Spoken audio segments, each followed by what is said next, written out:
بسم اللہ الرحمن الرحیم كان الناس أمة واحدة فبعث الله النبيين مبشرين ومنذرين وأنزل معهم الكتاب بالحق ليحكم بين الناس فيما اختلفوا فيه وما اختلف فيه إلا الذين أوتوه من بعد ما جاءتهم البينات بغيا بينهم فهدى الله الذين آمنوا لما اختلفوا فيه من الحق بإذنه والله يهدي من يشاء إلى صراط مستقيم أم حسبتم أن تدخلوا الجنة ولما يأتكم مثل الذين خلوا من قبلكم مستهم البأساء والضراء وزلزلوا حتى يقول الرسول والذين آمنوا معه متى نصر الله ألا إن نصر الله قريب۔ پس اللہ نے اپنے اذن سے ایمان لانے والوں کو حق کا راستہ دکھا دیا جس میں لوگوں نے اختلاف کیا ہوا تھا۔ اختلاف میں کون برحق ہے، کون سی صحیح بات ہے، اللہ نے ان کو رہنمائی کر دی۔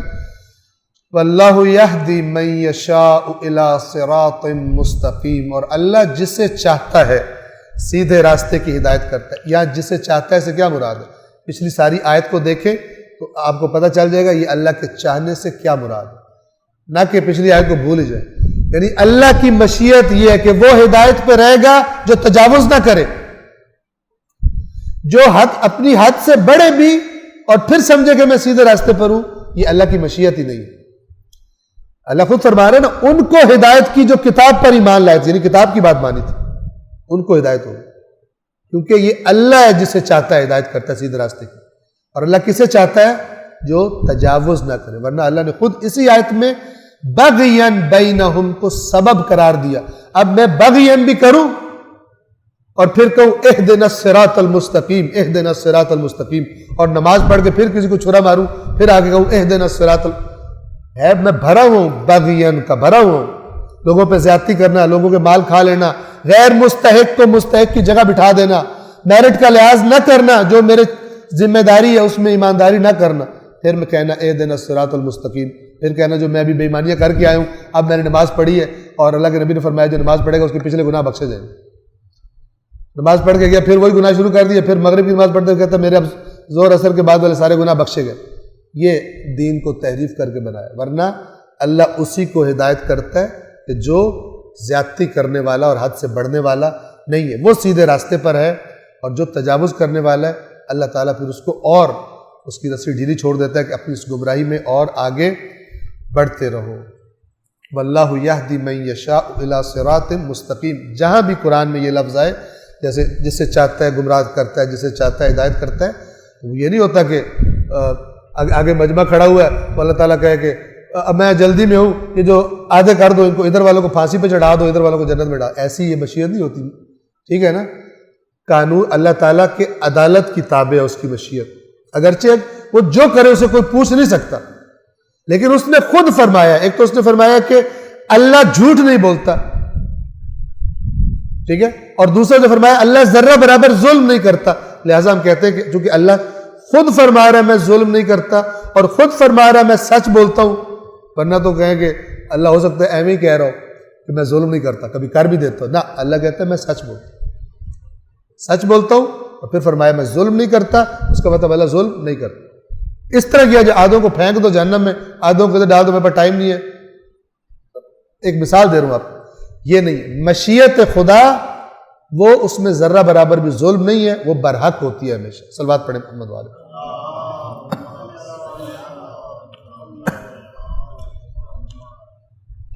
ام حسبتم ان تدخلوا الجنة ولما يأتكم مثل الذين خلوا من قبلكم، کیا تم یہ سمجھتے ہو، حسبتم کیا تم نے یہ سمجھا ہے، حساب سے تم نے یہ حساب کتاب لگایا ہے، تو انفارمیشن تمہارے پاس آئی تھی اس کو تم نے انالیسس کر کے یہ نتیجہ نکالنا، کیا تم خیال کرتے ہو کہ یوں ہی جنت میں داخل ہو جاؤ گے؟ حالانکہ اللہ جھوٹ نہیں بولتا، یاد رکھیے گا، اللہ سچ بولتا ہے۔ اب اللہ کا کیا لب و لہجہ ہے جنت میں داخلے کے بارے میں؟ کیا تم خیال کرتے ہو کہ یوں ہی جنت میں داخل ہو جاؤ گے حالانکہ ابھی تمہیں اس قسم کے حالات پیش نہیں آئے جو تم سے پہلوں کو پیش آئے تھے؟ کیا پیش آئے تھے؟ انہیں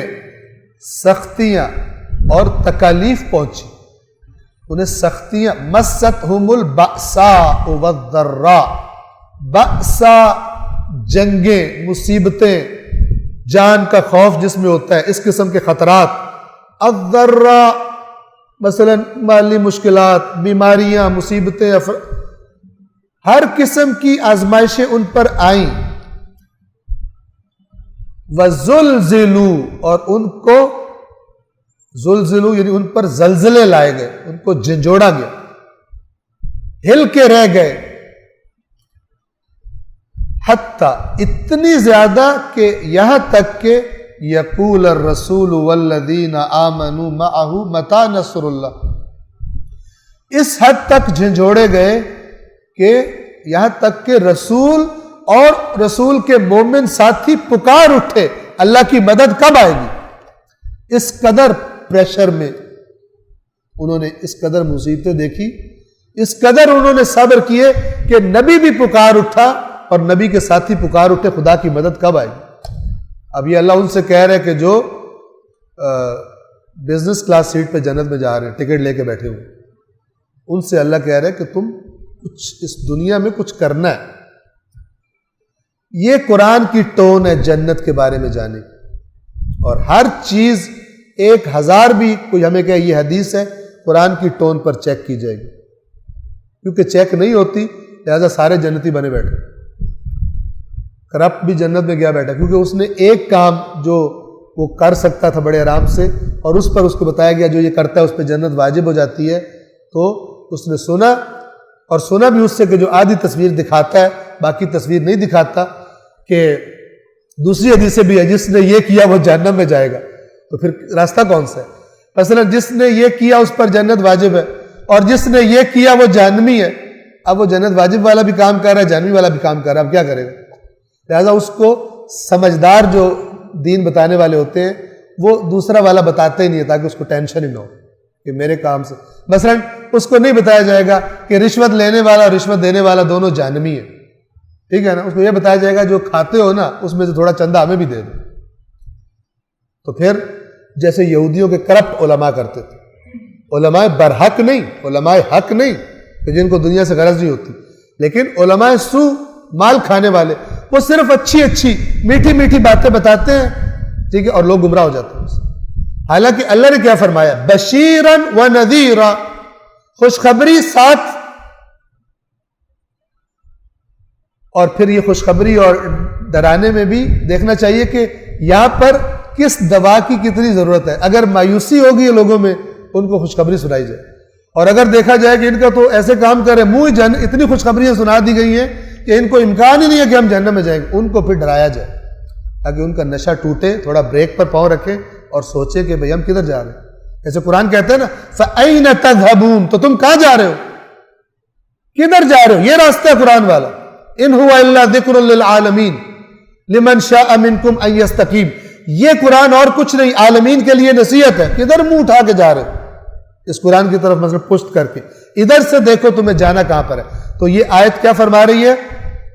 کیا تم خیال کرتے ہو کہ یوں ہی جنت میں چلے جاؤ گے، داخل ہو جاؤ گے، حالانکہ ابھی تک تمہیں اس قسم کے حالات پیش نہیں آئے؟ مومن کی آزمائش ہوتی ہے، مومن کی آزمائش ہوتی ہے۔ بہت ساری روایت جو بتاتی ہیں جتنا جتنا مومن کا ایمان بڑھتا جاتا ہے اتنی اتنی اس پر سخت آزمائش بڑھتی جاتی ہے، آزمائش بڑھتی جاتی ہے، آزمائش بڑھتی جاتی ہے۔ صدق اللہ العلی العظیم۔